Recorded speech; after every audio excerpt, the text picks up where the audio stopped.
सत्यम परम धीमहि। हम उस युग में जी रहे हैं जहां अन्य किसी भी धर्म के बारे में कोई टिप्पणी करे तो कहा जाता है कि उनकी धार्मिक भावनाएं आहत हो जाती हैं। पर दुख की बात यह है कि सनातन धर्म के देवताओं के बारे में, उनकी परंपराओं के बारे में, उनके ग्रंथों के बारे में यदि कोई कैसी भी अभद्र टिप्पणी करे, कैसे भी दूषित शब्दों का प्रयोग करे, तो हमें यह सिखाया गया है कि हमारे सनातन धर्मियों को सब कुछ सहना पड़ेगा और हम सहते भी आए हैं। बोले क्यों? क्योंकि बॉलीवुड वाले आज देखो वर्षों से हमारे धर्मों के बारे में, हमारी परंपराओं के बारे में, हमारे देवी देवताओं के बारे में ऐसे अभद्र दृश्य, ऐसे अभद्र बातें कहते आए हैं। लेकिन आज मुझे एक कटु शब्द कहने दो कि जितना अधिकार या जितना अपन कहें कि बॉलीवुड का इसमें दोष है, बिल्कुल उतना ही दोष हम सनातन धर्मियों का भी है। क्योंकि वो बॉलीवुड वाले ये सनातन धर्म के विरुद्ध में फिल्म बना इसलिए रहे हैं, बार बार विरोध होने पर भी, बार बार उन्हें कहने पर भी बार बार बना इसलिए रहे हैं क्योंकि वो जानते हैं, बहुत अच्छी तरह जानते हैं कि ये सनातन धर्मी वो हैं कि जिनके देवताओं को गाली दो, जिनकी परंपराओं की मजाक उड़ाओ, पर हमारी फिल्म को हिट कराने वाले भी यही है और हमने भी वही किया है। और इसलिए तो उनके मुंह में मानो स्वाद लग गया है कि इसलिए कोई नया कलाकार भी लॉन्च होने वाला हो तो उसके पिता कहेंगे यदि लॉन्च करना है तो सनातन धर्म के विरुद्ध में कुछ करते हुए लॉन्च करो, क्योंकि सनातन धर्मियों के ऊपर उनको भरोसा आ गया है कि उनके धर्मों को गाली दो और फिल्म हिट करा के भी वो देंगे।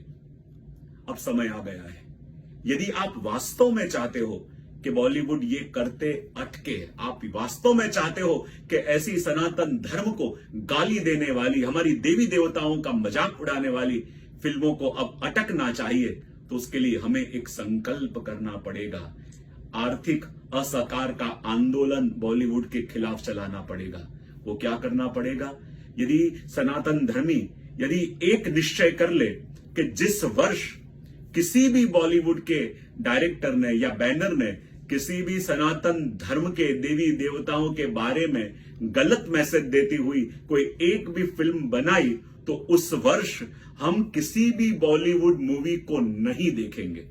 यदि आप अपने धर्म के लिए इतना कर सकते हो तो एक वर्ष यदि आप ये प्रण ले लो कि यदि सनातन धर्म के विरुद्ध में जिस वर्ष कोई भी ऐसी गलत मूवी बनी, उस वर्ष हम किसी भी बॉलीवुड मूवी को नहीं देखेंगे, तो फिर एक वर्ष के बाद देखना उन्हें हमें रोकने के लिए चिल्लाना नहीं पड़ेगा, स्वयं बॉलीवुड उन्हें ये करने से रोकेगा। यदि तुमने ऐसी फिल्म बनाई तो हमारी फिल्म में कोई नहीं देखेगा।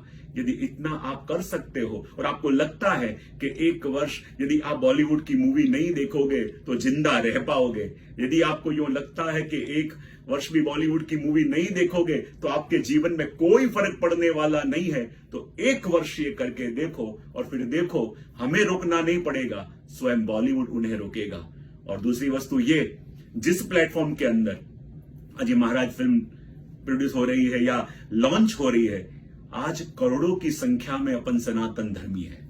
हम चिल्ला रहे हैं, हम पुकार रहे हैं, पर अपनी आवाज उन मेकर्स तक, उन प्लेटफॉर्म तक पहुंच नहीं रही क्योंकि उनको अपन ने आर्थिक चोट नहीं दी है। और आर्थिक चोट दोगे ना तब आपकी बात वहां तक पहुंचेगी। यदि अपन सब सनातन धर्मी ये विचार कर लें कि जिस प्लेटफॉर्म के ऊपर, जिस नेटफ्लिक्स के ऊपर ये महाराज फिल्म रिलीज होने जा रही है, यदि हमारे सब के फोन में यदि ये नेटफ्लिक्स है और एक संग हजारों लाखों की संख्या में यदि अपन अनइंस्टॉल फोन में से करेंगे, उसका पिक्चर लेके उन्हें टैग करके ये पोस्ट करो कि तुमने हमारे धर्म के विरोध में, हमारे सनातन धर्म के विरोध में ये मूवी बनाई है, इसलिए आपके प्लेटफॉर्म का हम बहिष्कार कर रहे हैं क्योंकि हम सच्चे सनातन धर्मी हैं। यदि इतना कर पाओगे फिर देखो आपकी आवाज कैसी वहां तक सुनाई देती है, क्योंकि इसके लिए हमें आर्थिक असहकार का आंदोलन करना पड़ेगा। क्योंकि जिज्ञासावश हम सनातन धर्मी ही ऐसी फिल्म देखने जाते हैं और ऐसी फिल्मों का देखना यानी उनके पॉकेट में आपका योगदान जा रहा है। आप स्वयं द्रव्य उनको दे रहे हो कि ऐसी फिल्में बार बार बनावें। तो यदि ये संकल्प दो अपन कर लेंगे तो फिर हमें रोकना नहीं पड़ेगा। ये गतिविधि वही लोग रोकेंगे।